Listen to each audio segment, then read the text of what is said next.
All right.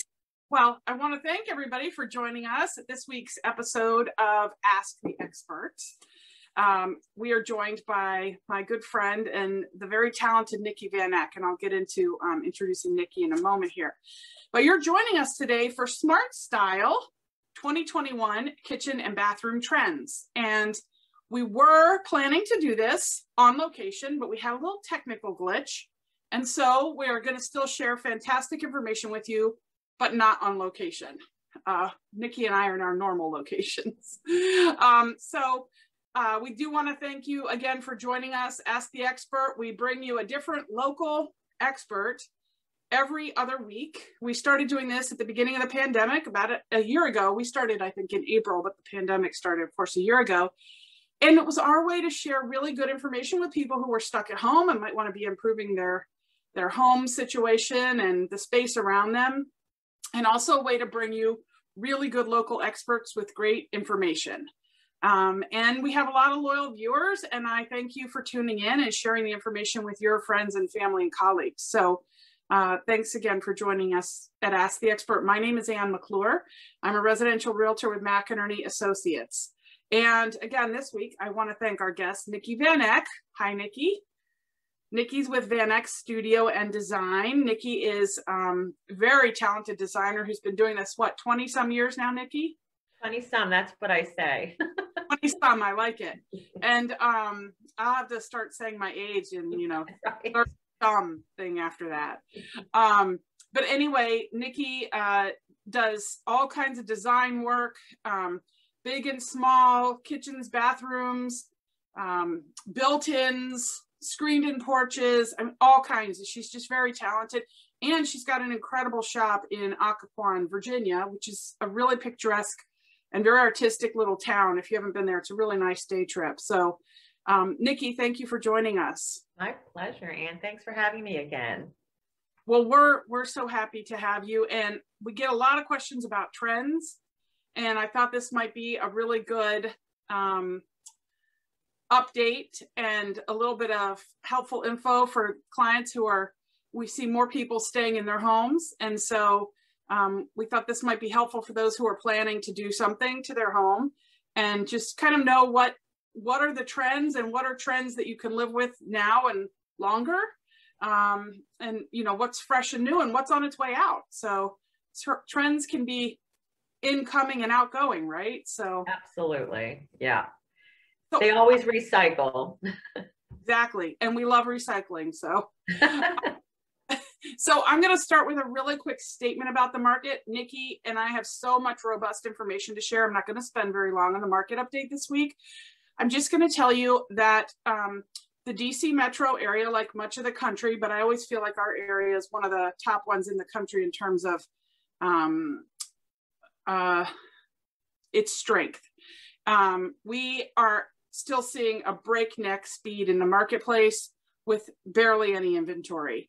All kinds of properties in different price ranges, different locations, might be garden style condos, might be townhomes, single family detached luxury properties.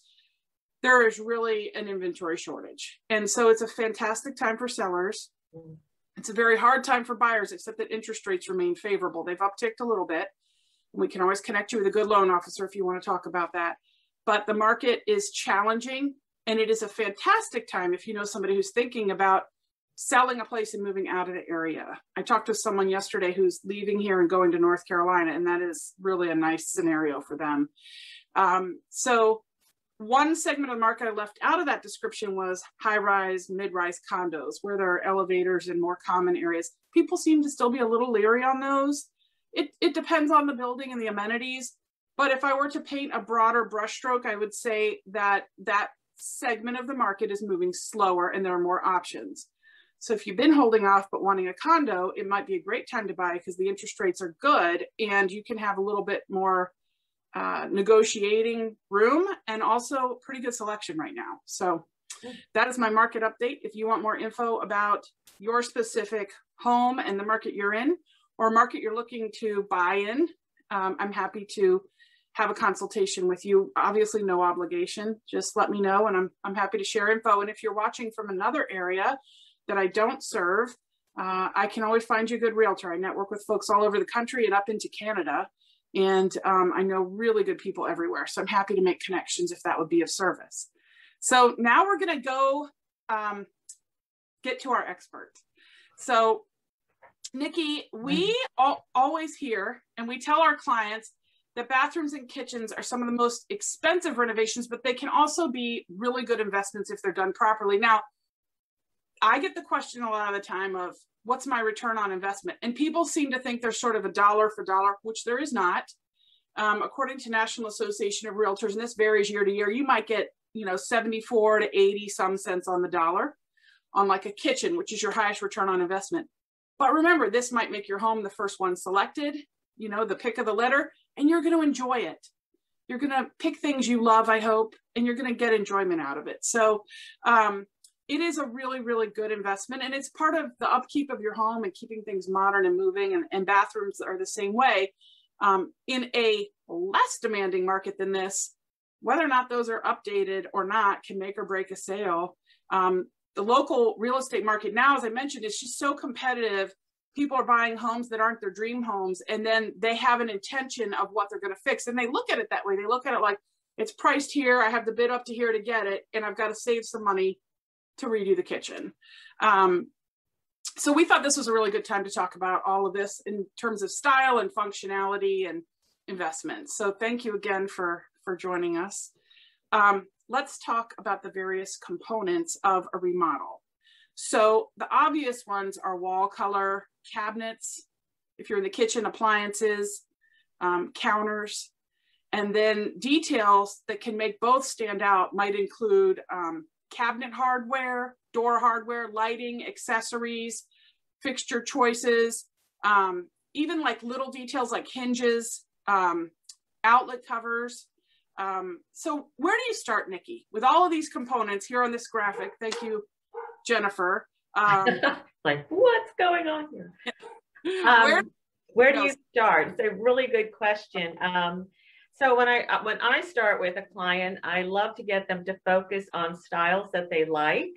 And a lot of times they can't even identify what that is. So I usually send them to a website called House to get inspiration, or Pinterest, just to collect styles. Maybe it's a colorway that appeals to them.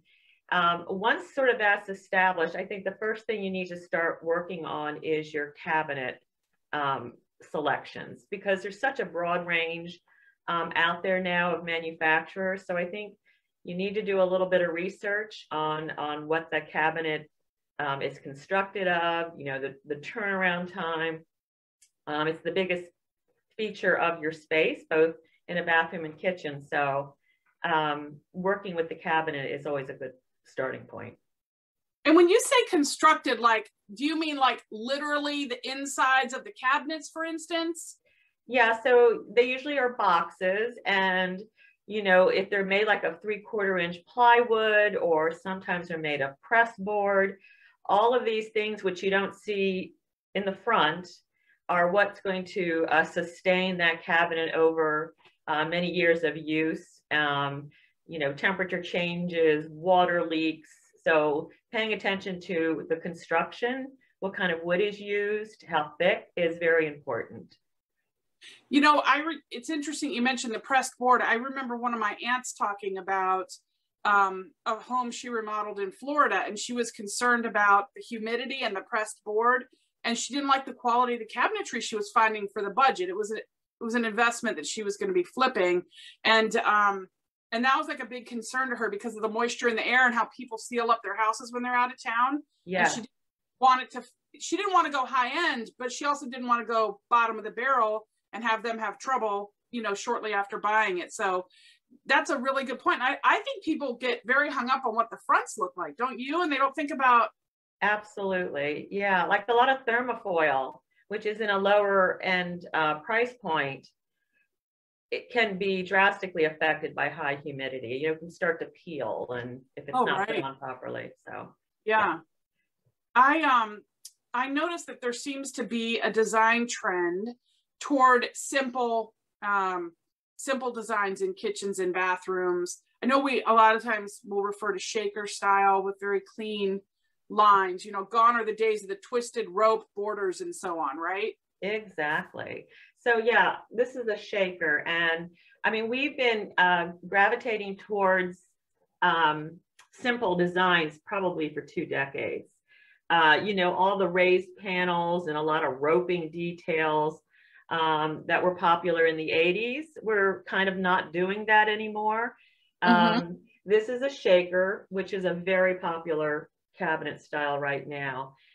Ways that this can be embellished is, you know, different levels of bevel inside. The thickness of the style varies on many doors. So there's a lot of variations of this simple style, but this seems to still be very popular in the cabinet line. Okay, and I see that Jennifer's put up some styles. Well, there's a cabinet installed on the left, and then there's some door styles on the right. So it looks like some of those are shaker, but then yeah, or the embellishments. So, yeah, so like what I was saying, there, you know, moldings added to the recessed area, and but there's a raised panel down there on the bottom row, second to the last. That's probably not as popular. We saw a lot of that on oak cabinets that the builders put in in the 90s, and you know, even more recent. That's all the cabinets we're painting today. All the cabinets we're painting today, exactly. Yeah, we see a lot of painted cabinets when we're looking at selling homes. So how about that cabinet on the left? That's such a pretty cabinet. Yeah, so when you talk about simple, that's called a slab, and there's absolutely no, you know, detailing, no layering going on the top. Very modern, very simple. These work very well with wood grains because they really showcase a fabulous wood grain. And I love seeing these now. They're just really beautiful. And in fact, a lot of the, and when I say laminate, I don't want to scare people, but these are laminates, and these look beautiful. This actually has a neat texture to it. Here's a white with a grain to it, but these look really good as slabs. Get a little bit closer here. Oh, cool. Yeah, I see. Yeah. And then of course, also the glossy finishes are very popular now too on a slab. So these are simple, more modern types of construction and applications. I think they can move more into transitional as well. They don't have to be exactly a modern look. Yeah, I love that transitional. And you know, a lot of times we're helping couples who one has a certain aesthetic, maybe very contemporary, very modern, and the other one may be more traditional. And so, yeah, I would think of our friend Shirley. She's so modern and has that very modern kitchen, and her husband's very, very traditional. So exactly styles. But what about floating shelves, Niki? We're seeing a lot of floating shelves these days, and is that going to continue, you think?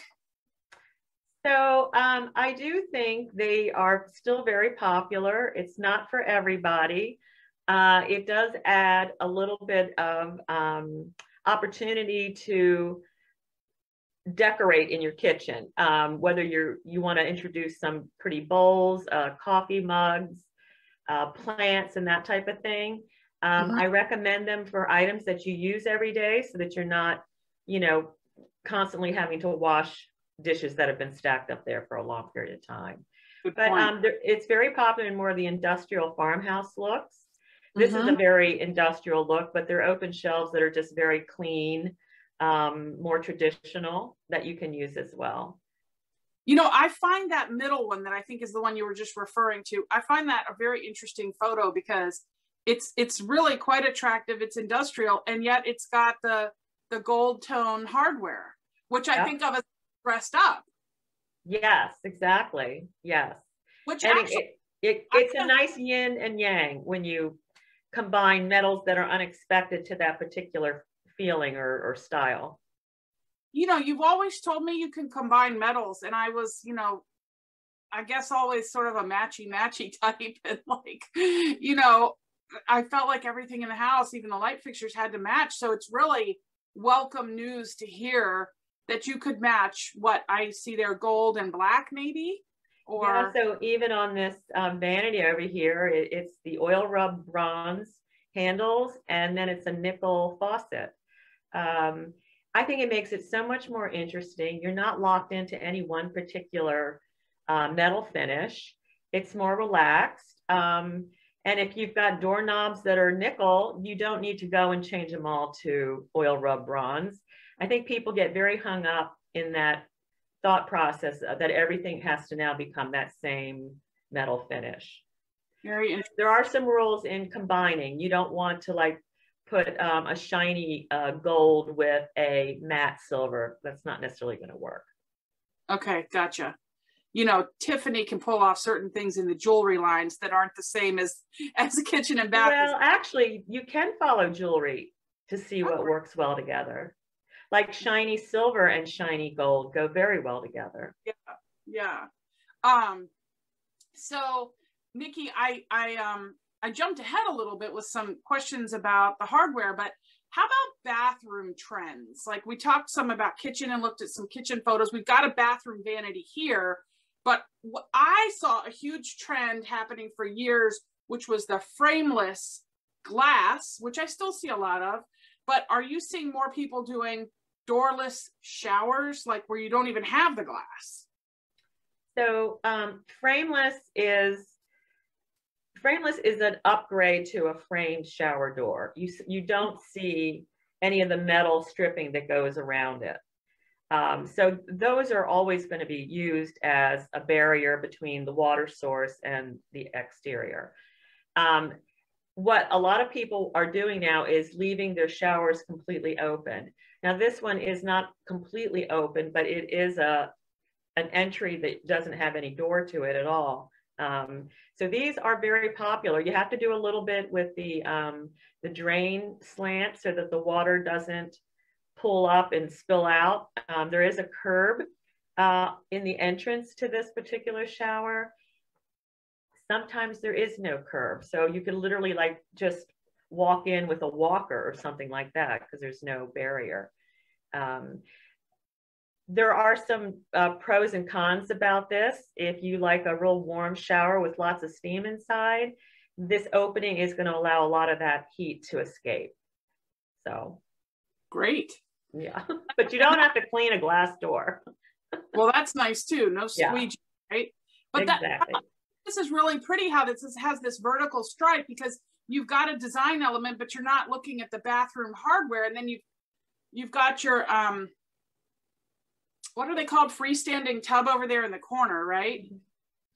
So what I'm doing so much of now is pulling out the big soak-in tubs that, you know, have the tiles surround and you have to climb over to get into.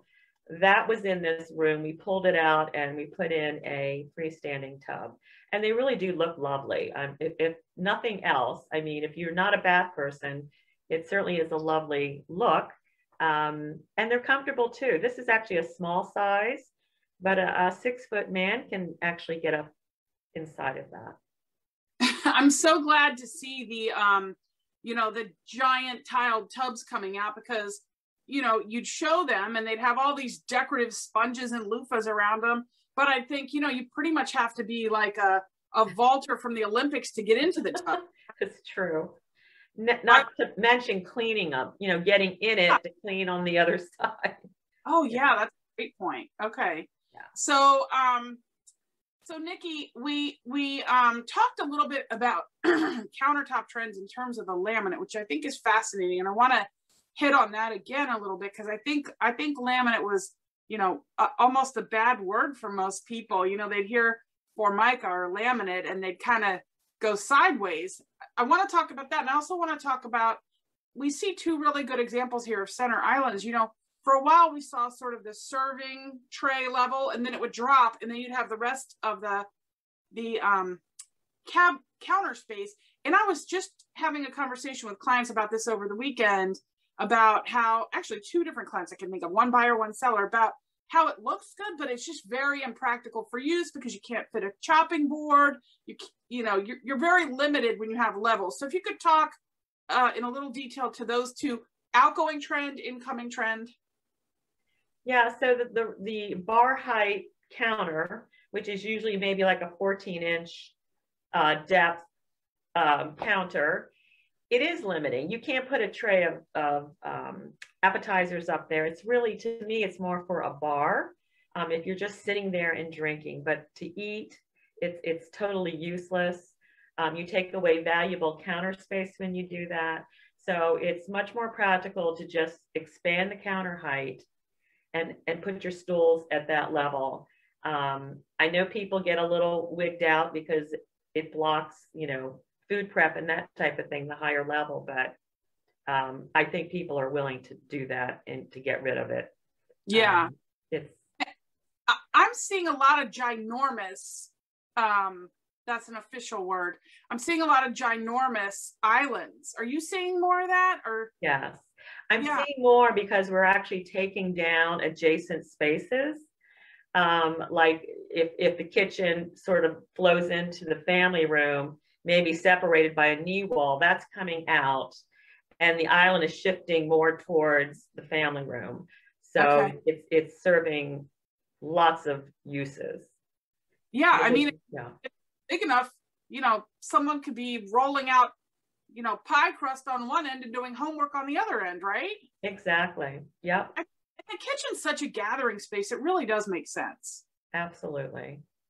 Can we circle back on the laminate? I'm just kind of fascinated by this because here's the issue in countertops. I think that a lot of people have, we heard for a long time that, and I was fascinated to hear you talk about this, that granite or natural stone can have gases, it can off gas.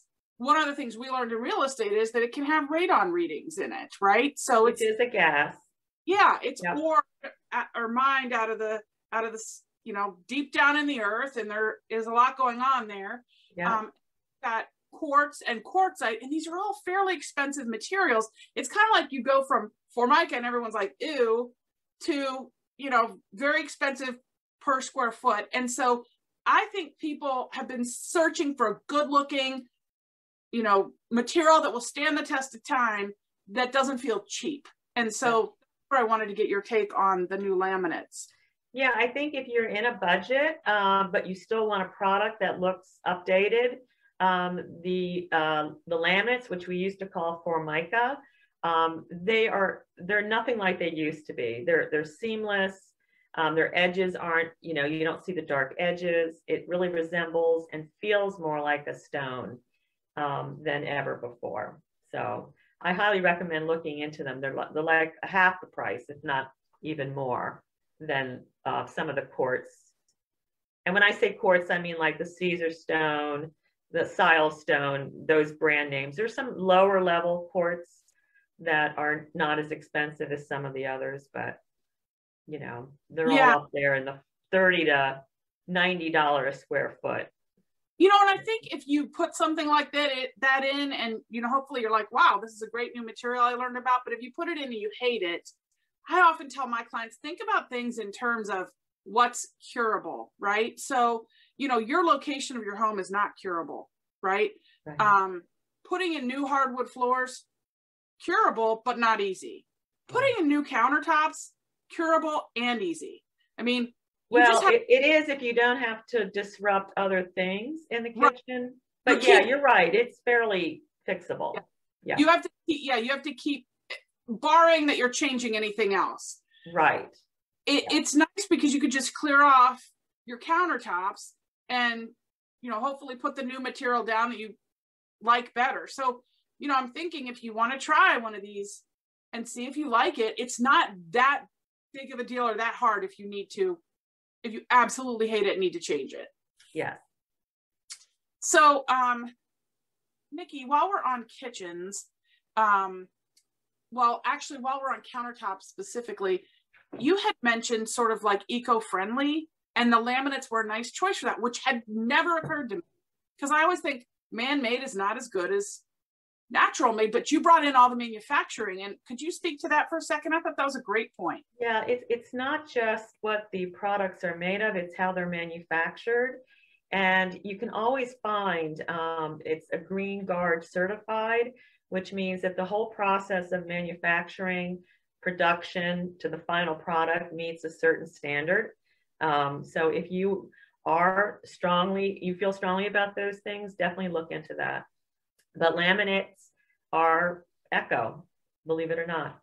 I'm going to sound like a big dummy because I am like really a ridiculous recycler and almost a tree hugger. And I love trees, and I don't, there are jurisdictions I think sometimes put trees before people. Some people I do agree with that on, but I tend to be very eco-friendly. In all seriousness, I tend to be very eco-friendly, and I didn't think about that. So I'm really glad you brought that to light, because there might be other folks who are the same way. That's good to know. This year in the pandemic, we've seen so many people, and you and I talked about it at another Ask the Expert, carving out home office space, whether it was a little desk in the kitchen, which we used to see as a feature that kind of went away. Now it's coming back with a different look. But are you finding that people are like, I want a space to sit in with my laptop or whatever? Are you seeing that the kitchen hub or space for kids to do homework is more important than ever, or a growing trend, or what are you seeing there? So yeah, you're right. We were taking out all those drop down desks. They were going because, there was just a lot of wasted space underneath. But I'm telling you, now whenever I go into a home, I always see a laptop at them. I see multiple people using different things around the kitchen area. So I don't think the desk is gone from a kitchen. I think it's going to be newly incorporated, whether you are expanding your island, putting in proper chargers and things like that support laptop use in that island, good seating. Those are things that people are looking forward to doing, looking forward to the future, working from home, which a lot of people are still going to be doing in the very near future. Yeah, I was in a house in Bethesda recently. I sold it to some great clients, and there was a narrow little, kind of almost like a hallway passageway from the living area into the kitchen. And the pantry was on your right, and the steps downstairs were on your right. And this was a very narrow space. You really couldn't do a whole lot with it. There was a big window, but there was enough width for a shelf about that wide and little stools to fit under it. And when they staged it with kids' books, kids were studying there while perhaps one of the parents was cooking dinner, is sort of the implication. And I remember some of the photos from desk areas you'd help people with. And I thought, what a fantastic use of the space, because you could almost do nothing else there, but it was for what we have going on in our world right now, right? Exactly. And people may change going forward. So how about gadgetry, Niki? Gadgetry is fascinating to me. Just the links we go to program things on our phone, and how it ties into our homes and having smart homes. So what are you seeing in terms of updated tech trends as it relates to kitchens and bathrooms? Yeah, it's mind-boggling. I mean, I can't even keep up with it, and I have to consult sometimes with younger people in the field to really know what's available, or I'll start seeing appliances that say smart this, smart that. So everything nowadays we can actually speak to. We can tell our shower to turn on before we get home. We can adjust the light color before we get home or upon entering a room. There is just so many features now. Refrigerators it's mind-boggling, but smart appliances are huge right now. Yeah, something I saw that's not as much as an appliance as a fixture, but I really appreciated it. It was the faucet on a sink had a little UV light built into the ring. And now, yes, with everybody so worried about germs and hand washing and everything, rightly so, it's a nice little added benefit. It's a touchless, or it shows germs. I didn't even notice if it was touchless, but a UV light is hitting your hands while you're washing them. Oh, sanitize. Yeah, so it's extra sanitizing for your hands. And I thought that's brilliant, you know? So it is really interesting to see some of these trends, and some, I think, being driven by the pandemic, right? Absolutely. Like yeah, like touchless. Yeah. You know. Or, you know, you were telling me like more people are putting TVs in the bathrooms than ever. Well, you know, I think that there's this kind of like crush for information that happens sometimes, and you can maybe start your day and be a little more efficient. I mean, it seems like a lot to me. I'm the opposite direction. I would want to start my day quiet, with silence, but I know that there are people who are really, they're always needing the information, you know? Yeah. Yeah. So very personal preference with your TV in the bathroom. Yeah. Yeah. We have a good friend who has recently done an entire room I showed you a picture of in black, and he did, I mean, a beautiful job. It was just very chic is the word I would use. And he used to spend a lot of time in it. It's his home office, and it's inspiring to him. And it's just, you're just wowed by this space. And I had read an article recently, which is why I mentioned him, that black is an emerging trend. And he did the whole room in black.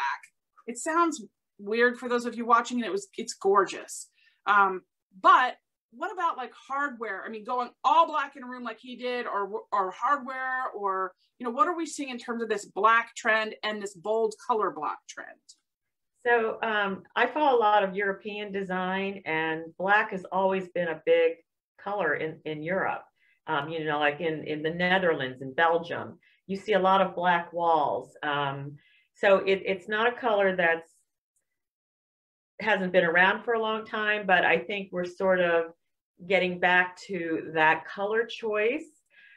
Not necessarily the entire space all in black, maybe combining it with some high contrast brights, warm wood tones. It's a beautiful combination.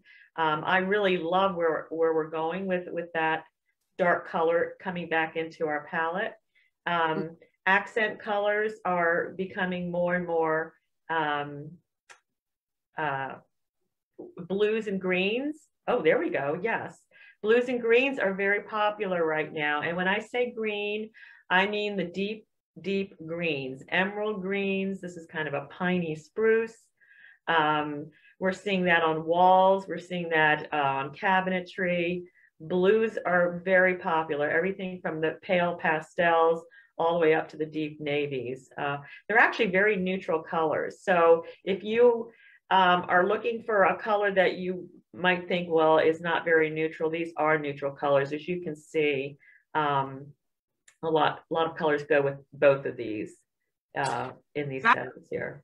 They're both stunning. And something I noticed that you touched on earlier is the very simple cabinetry and this organic look with the natural woods and the wood grains. So they're combining these rich, bold colors, you know, not the neutrals we've been seeing, but these are colors you really see.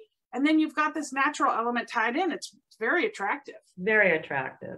And I mean, why would you be afraid? I know people are always afraid of, well, what is a buyer going to see when they see that?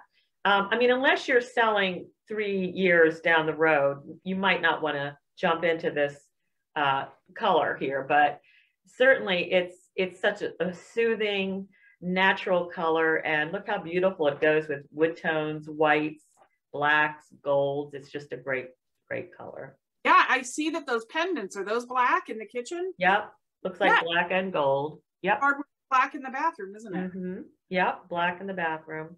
These are both really stunning. I know we're running a little long. If you have a little more time, Niki, I have a couple more questions, and I know viewers, thanks for hanging in. We try to keep it close to half an hour. Niki, speaking of color, what if you have a favorite color like red? Is there a way that you can infuse your color choice, but still make it a savvy investment? Because we've been white and gray for a long time. Yeah. It feels like a very long time to me.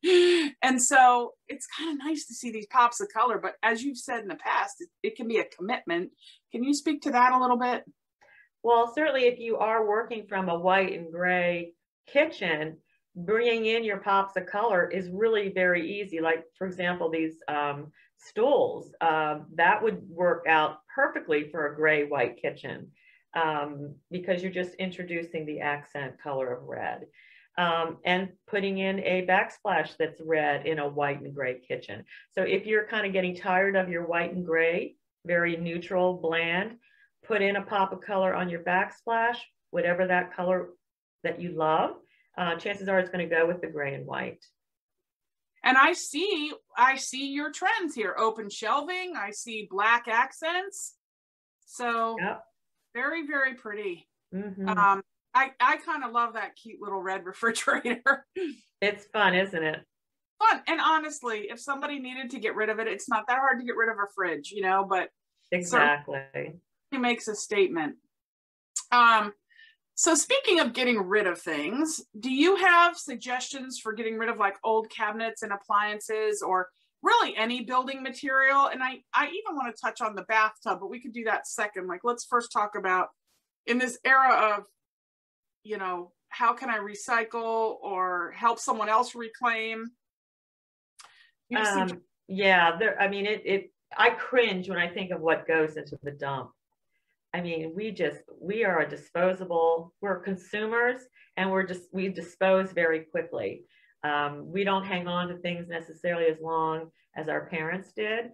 So I really think that paying attention to what you can do with that granite countertop when it pops off all in one big piece, rather than putting it into a landmine, donate it to Habitat for Humanity. They always take building stuff. Your old cabinets they'll take, faucets, all of that stuff. It may take a little bit of effort to get it to them, but just think of the life that it's going to give to somebody else and keep it out of our landfills. Does anybody take hardwood floors? Like if you pull out hardwoods, do people take those? It depends if they've been nailed down. Sometimes it's a little hard to pull up, but certainly if it's in good condition, oh yes. Yeah. And you know, on that one job, we actually repurposed for Jill her wood floor on her wall. Yeah, and it really came out beautifully. So we got sort of not really a shiplap look, but a very rustic. I did a whitewash on it. So think of ways to repurpose your wood from your floor. Yep. That's brilliant. I wish we had a photo of that one. I see a sequel coming. Yes. Repurposing building materials. Yeah, there you go. Well, that's awesome. I was speaking with somebody who I'm going to help list a home in a little while, and she was telling me what a fan she is of Facebook's Buy Nothing group. And she said anything, you know, really, you can find pretty much anything on there. And she's like, she like you said, has that sentiment of why would I buy it and just throw it out when it's in good condition and somebody could use it. And I think, you know, I love seeing that personally. So, but I'm also in the business where I'm always helping people get rid of stuff so that they can sell. And so I've myself like free cycle, and I have a lot of clients who have done Facebook Marketplace, of course. So, but I think Habitat's such a great organization. Niki, tubs related to this, bathtubs. A big question I get is, can I reuse the tub? Can I reglaze the tub? Do I have to get rid of the tub? Like, do tub styles come and go? How many times can a tub be reglazed? That seems to be a big one with bathroom remodels. So what do you see when it comes to the tub? So it really depends on what that tub is made out of. If it's made out of steel, I think we came across this in one of your clients that it had rusted through. So there was no way to salvage that. It had to be replaced. So a lot of tubs now are fiberglass. And those two will wear down. Some of the finish will wear down over time. I don't know that you can reglaze fiberglass. So that's one of those things that, again, that goes into the dump. But yeah, unfortunately. Yeah. We can't all bathe in big copper kettles anymore. I know. Not that good. So Niki, I know I've run over that. Those are the questions I wanted to ask. I mean, we could have come up with a dozen more easily. It was just it's such a hot topic and people have so many questions. And I hope for those of you watching that I've hit on things you would have asked. This is Niki's studio here, and there's Niki with a very cool photo. And she does, oh, I did forget to mention, she does do workshops, as you can see here. So if you're interested, you could go to her website. Is your website on there, Niki? Oh yeah, vanechstudio.com. Yes. Yep. And if you ever need to get in touch with her and you don't have her info, please reach out to me or Jennifer. We'll get it to you. We're always happy to share. And we are going to make this recording available to Niki. She'll have the ability to share it or put it on her website if she wants to. We will put it on our website, annmcclure.com, and we'll have it on Facebook and YouTube. So we hope that you will share this with people and get the good information out there. If you've got questions, certainly reach out to Niki. I can't tell you what a fabulous resource she's been to me over the years. And the clients who have used her have just been so happy. I've had people who she's helped me with staging their home who have then loved how the home they were selling looked so much, they've hired her at their new home for bigger projects. So it's really nice. Thank you, Anne.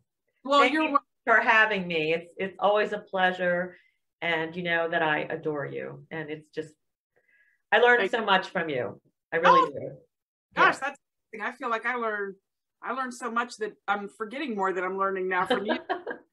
We're a good little team. Yeah, there you go. So thank you for joining us today, Niki. And to my Wizard of Oz behind the scenes, Jennifer, thank you for the slides. You did a great job with Niki's provided photos and finding some additional information for us. And I really appreciate your efforts. And to those of you watching, we'll have another great expert in 2 weeks. That is, what is that? That will be in April then, gosh. And if you need an expert in real estate, I hope that you will reach out to me. I'm always happy to offer a consultation or find somebody in the area where you live or answer any questions I can. So thank you again for joining us, and we will see you next time for Ask the Expert. Thank you.